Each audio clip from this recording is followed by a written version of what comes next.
What's up? This is D Hop, aka the Hopkins here. And I'm here to bring you another far-fetched theory video. It's gonna be on One Punch Man, and this specific video is gonna be on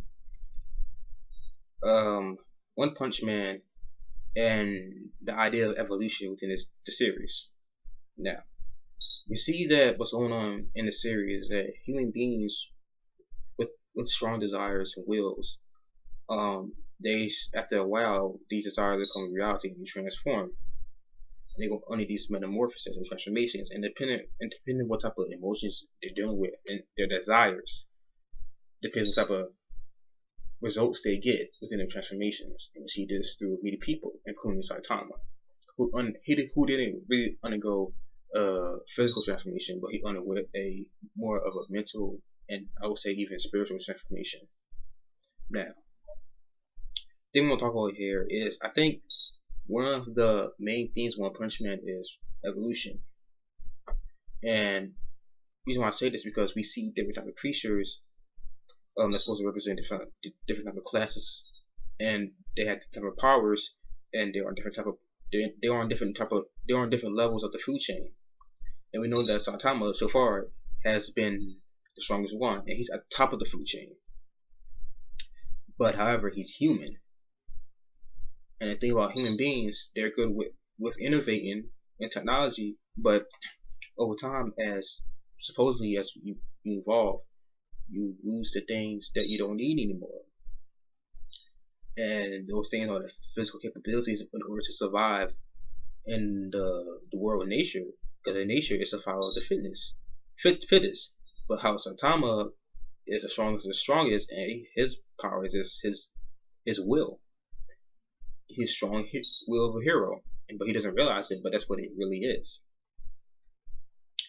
And the thing about Saitama's power,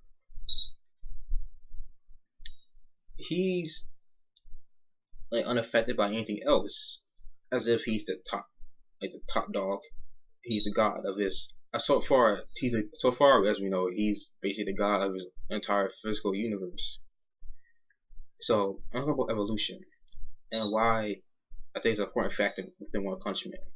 So in order to talk about evolution, I think I'm gonna go with the third episode of Dr. Genos, of course, because that's what one of the main things of the episode was about. Dr. Genos was a genius scientist. He saw everyone as stupid animals, and he was a genius.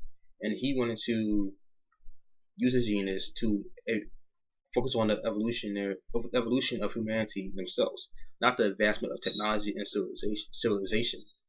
But however, he was ridiculed, and obviously he didn't like that. So over time he worked toward his goal, and he got it. And so he met Saitama and was like, "Screw evolution, I don't care anymore." So according to what Saitama said that human beings can change themselves. That's why we're strong. And that's interesting because we see all these different type of creatures, and the reason why these creatures have their own abilities and are strong because they're born that way. However, Saitama wasn't born that way. He was born with super strength. He wasn't born with the ability to jump to the moon and come back and just under a minute. He wasn't born with super senses. He wasn't born with these powers. He was average. He sucked. He was a failing businessman. He was a lazy, unemployed dude. He had no motivation. He wasn't born with all this stuff. But yet, with hard work and dedication for 3 years, somehow he got this power and became without the food chain. And guess what? He's a human being, and that's what's interesting about Saitama. And that's why he's one of my favorite anime characters. And that's why I think he's the most interesting person in the series. But that's my own personal thing. Don't worry about it. But it's interesting because it's interesting the fact that he's human and he's at the top of the food chain.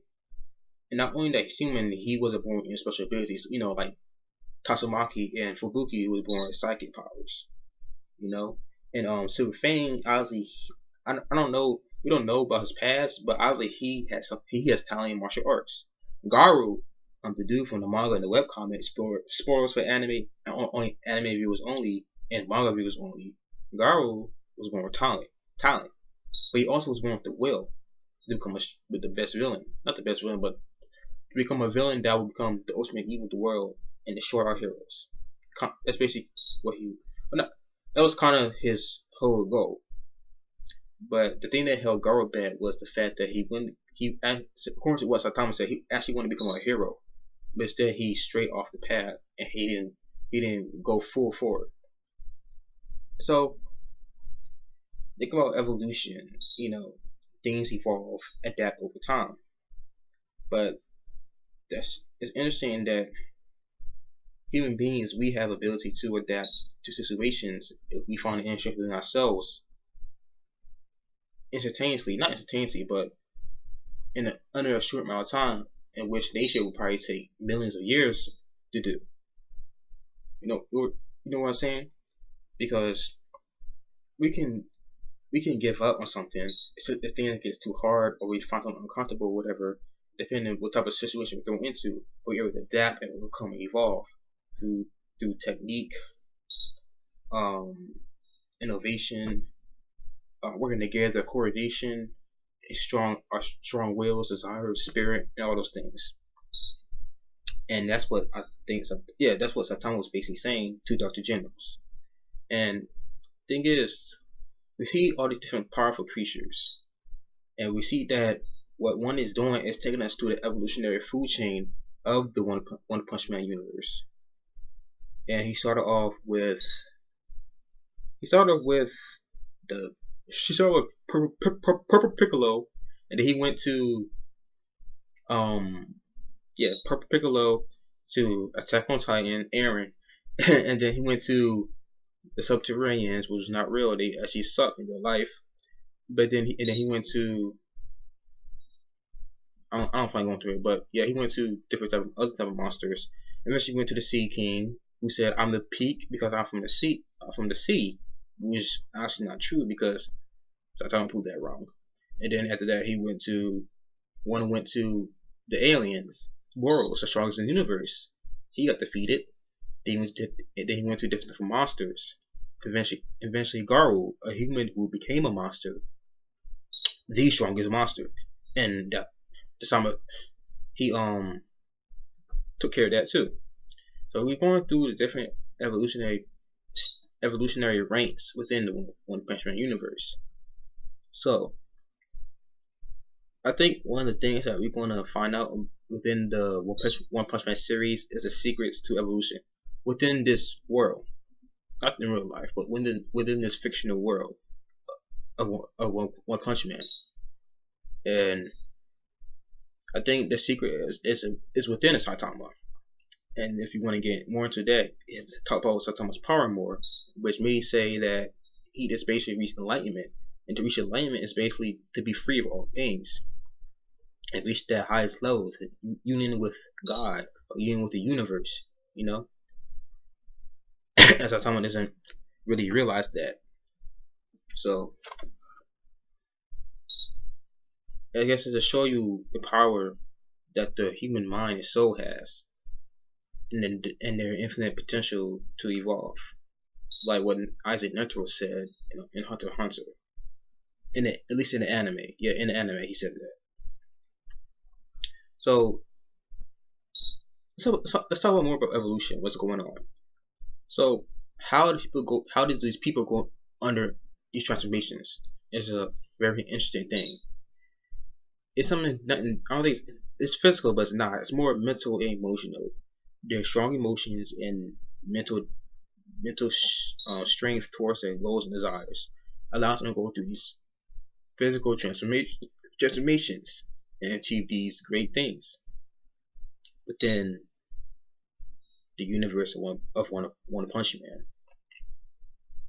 So we know that in the world of Saitama, in his world, there's aura.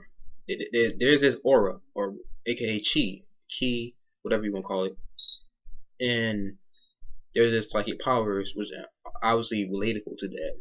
So what's going on here, I think, within the One Punch Man world is human beings are awakening their hidden side, or their untapped potential within their bodies. And it's not something to do with physical. It's more something to do with other planes, like the mental and supernatural planes, and learn how to take, that metaphysical and spiritual part of your being and channel it and get results. And that's probably what one is trying to say. But the next step of evolution of the human race in Saitama's world. And the reason why I say this because we know that Saitama was a born thing that allowed him to evolve. And according to Dr. Geno's spoilers in the webcomic, he says that if you have talent or potential, someone can train and become superhuman and evolve. But Saitama evolved with just his will alone. This is his own mind and will alone. So obviously something's going on here within the One Punch Man universe. Now, is Saitama something special? Like, is he part of a bigger scheme by otherworldly beings? And when I mean by otherworldly beings, I don't mean from another planet, but from other realms, like the god being that Homer's Emperor saw. So is he just part of the scheme, part of a greater plan or goal, or is he just something that's not meant to be? Like this. If you think about it, if Saitama was not there, a lot of things would have went very differently. Because we know that. Not even think about it. If Saitama wasn't even there, Genos wouldn't be alive. He would have died. So yeah, if Saitama wasn't there, his city would have been destroyed. Genos would have died. A lot of people would have died. Sea King probably would have did a lot more damage. Eventually, he would have got took it down, but the high class as class heroes, but he would still deal a lot of damage. What else would happen? The terrorist group organization, yeah, they would have been still defeated, but Sonic Speed of Sound wouldn't. I don't think he would have gotten stronger because he would have nothing to really motivate him to get stronger. Because Saitama was his motivation, so he would still be the same strength. What else would happen? Yeah, our Sea King, he would did a lot more damage, but eventually, yeah, he would have been defeated because there's way stronger people than Genos, Puberty Prisoner, and all those other ones who got laid waste by him. Who else would have died? Okay, so yeah, that's it.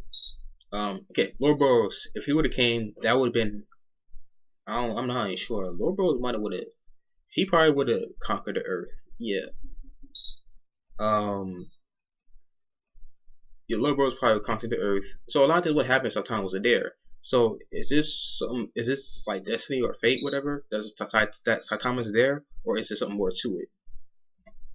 So I don't know. Let me know what you think. People who's watching this, like, comment, subscribe, and this is D Hop, aka the Weed. Peace, so out. All right.